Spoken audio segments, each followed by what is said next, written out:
This video is going to show you how to add a Bitmoji to a Google document. So I've got a Google slide deck open, a brand new one. So I'm going to come up here to my toolbar where my extensions are, and I'm going to click on the Bitmoji icon. If you can't find it, if you've added it, but you don't see it, you can click here on the puzzle piece and then scroll until you find it and open it that way.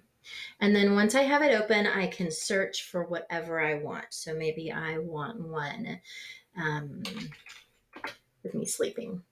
And so I can look at these, see what I like, and then right click on the one that I want, copy the image, come back to my screen where I want to add it, and then I can do Control V, and there it is.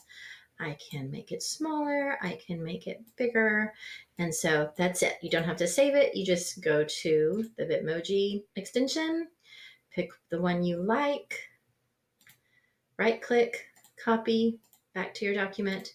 You can do Control V to paste or right click paste, and there you go. It's as simple as that.